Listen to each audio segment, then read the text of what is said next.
If you are young and you want to buy your first house, bank doesn't care how motivated you are. They care about one thing, credit. And if you haven't built any yet, they're basically going to tell you, come back in a few years. But what if you didn't have to wait?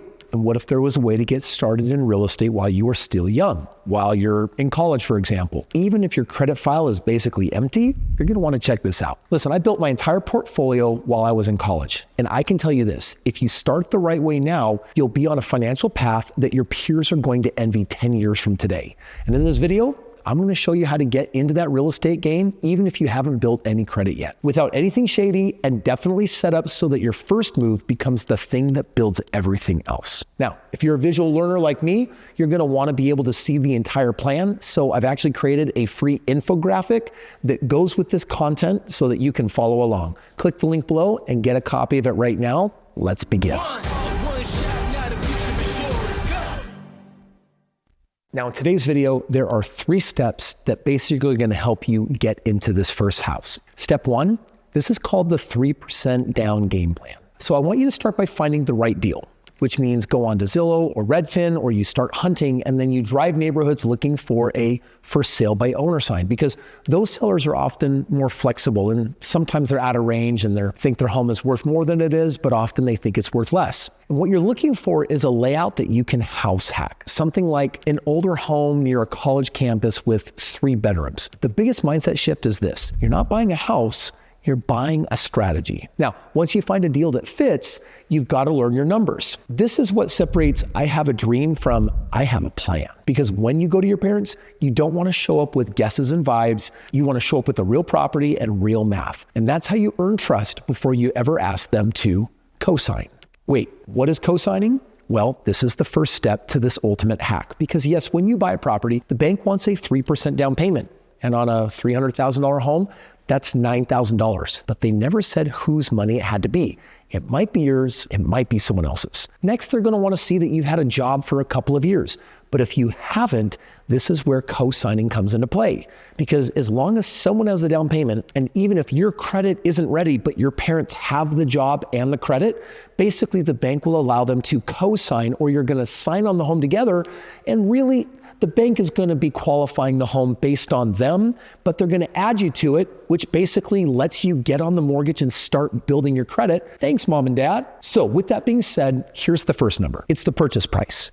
You're going to pick a realistic price point for this first move. You're not going to look at $1 million house. You're going to look at something entry level, but something that has enough bedrooms so you can rent out private rooms to roommates or do bunk beds, something that will get them to ultimately pay the mortgage. We're going to talk about that. But as we talk about price, this is what really determines everything else. So when you're buying what's called a primary residence, you intend to basically live there, and the down payment typically that banks are going to ask for is 3%. So again, if you find that $300,000 home, 3% is going to be $9,000. And now you have a concrete target instead of a vague goal. Now, make yourself look really smart. Don't wait for a bank to tell you what your monthly payment's going to be. Figure it out ahead of time. Use ChatGPT. Use an online mortgage calculator to basically estimate what your payment's going to be, what your down payment's going to be, what your purchase price, your taxes, your insurance with today's rates. They'll give you estimates on those things. So when you talk to your parents and you tell them, hey, this is the down payment, this is the purchase price, and here's what the payment will be,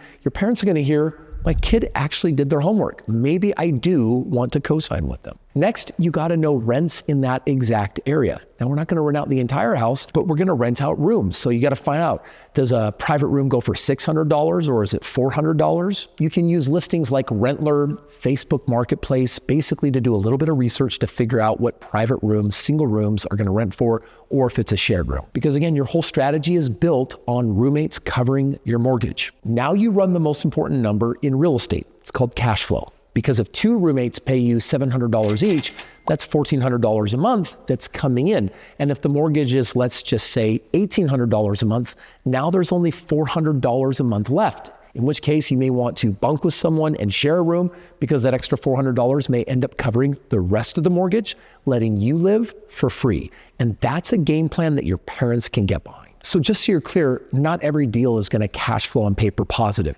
Some are going to be negative, some are going to be super negative. You might quickly find out that you were looking at too expensive of a home, not enough bedrooms, maybe there wouldn't be enough roommates to help cover it. On the other hand, you start hacking the system and realizing, okay, I'm looking for the most bedrooms, not the largest house, the most bedrooms for price per square foot. So for example, maybe I find a house that is at the entry-level $200,000 range and it's got 4 bedrooms. Well, I can rent out 3 of those bedrooms. I might then be able to cover the mortgage and actually wind up positive, living for free and even making a little bit of money. Now listen, if you found a deal where your roommates are going to cover the entire mortgage or most of it, you've effectively house hacked your biggest expense in life because your rent or your mortgage is your biggest expense. And once your cost of living drops, your ability to save up money for the next investment goes way up. Now, at this point, you commit. You get serious about the down payment target and you start stacking cash like it's your job. And if you want your parents to take you seriously later, this is where it all starts, showing them that you can follow through before you ever decide to have their name put on anything. That's step 1, a real deal, real numbers, a real plan. Step 2, get your parents on board and then prove that you can actually be an adult with this. Because parents don't usually hesitate because they don't believe in real estate. They hesitate because they raised you. They've watched you from the time you were little and they're really wondering, can we really bet on you? Can we really believe in you to like adult this thing? They definitely understand how easy it is to turn a big plan into a, I'll do it tomorrow. So when you ask them to co-sign, what they hear is, can I borrow your credit while I figure this out? That's why you never lead with the ask. You lead with the plan. You sit them down and say, hey, I found a specific property. I ran the numbers. I know what the down payment is going to be, and I know what the monthly payment is, and I know what roommates are going to realistically pay for private rooms and shared rooms so that you can basically show up organized. When you show up organized, you're not trying to convince them with emotion. You're giving them something tangible that they can really evaluate. And this is where you treat it like a business meeting. You bring a 1-page breakdown. You show the purchase price or the listing of the house, the estimated payments, the room rents, and the exact strategy for filling those rooms. You explain how you're going to screen your roommates and basically how you're going to collect the rent, what day of the month. And basically, you're giving them the entire plan that says, I know what to do to market, to find roommates, to fill the house. Bottom line, parents trust systems way more than they trust motivation. Then you're going to define co-signing in plain English because it gets weird if you don't. Co-signing simply means that the bank is going to use your parents' income and credit to help qualify for the loan. And because of that, their name is going to be on the loan right next to yours. They're not just helping you get approved, they're also responsible if you don't pay. When you say it out loud like that, it definitely forces you to respect what you're saying. Now, here's the part that changes everything for a parent, making it a win-win. Because if their credit is doing the heavy lifting for this deal, let it work for them.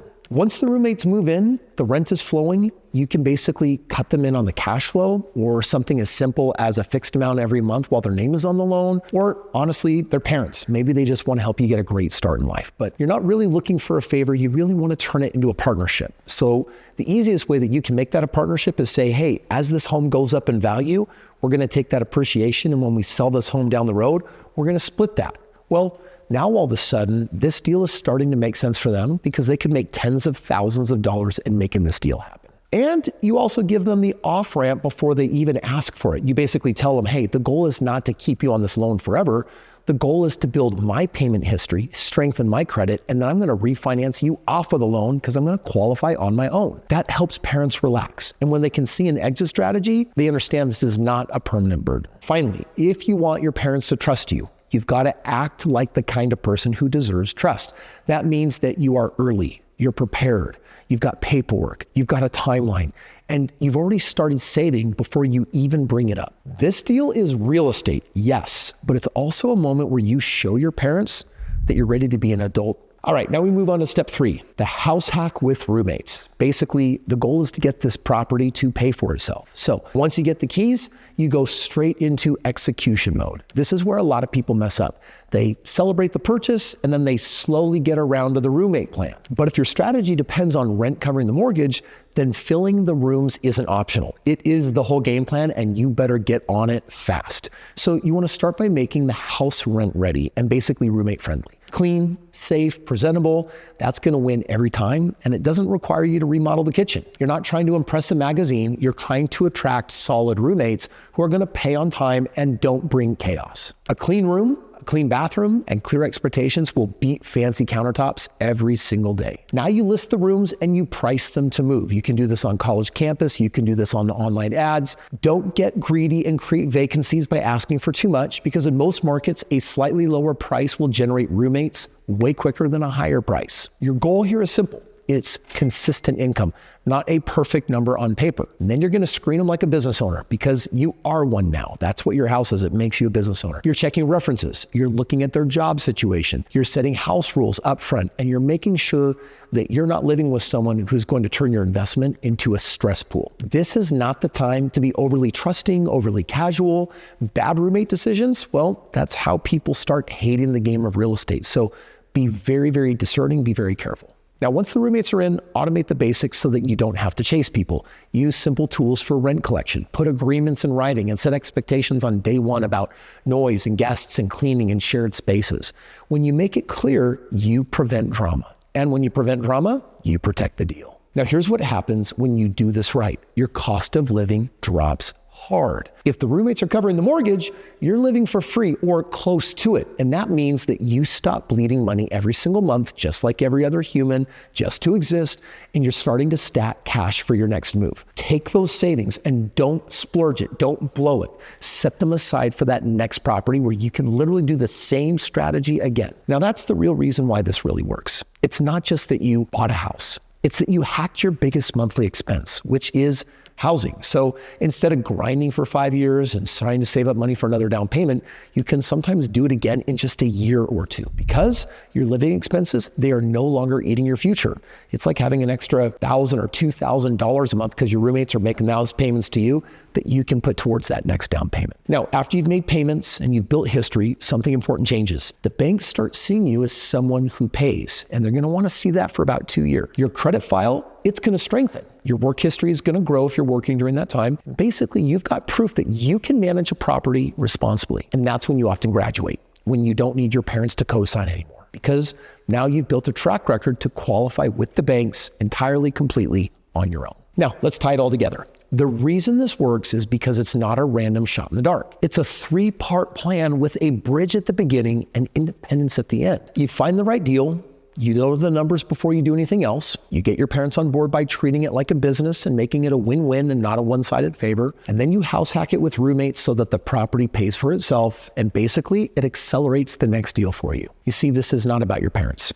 It's about using a bridge strategy to get in the game early while you build your own credit with your history and your own confidence. And if you do it right, your parents aren't just taking risks. They're participating in a plan where you're proving that you can follow through. And when you sell the house, if they're cut in on the equity deal, they'll be grateful. And maybe that puts them in a position to say, let's do it again, or let's use our 401k, or let's use equity in our house. We should put 20% down payments. This could really be a business. Now, if you know someone young who is stuck thinking that they have to wait until the bank says yes, send them this video right now. Because the fastest way to change your financial future is not wishing the system was different.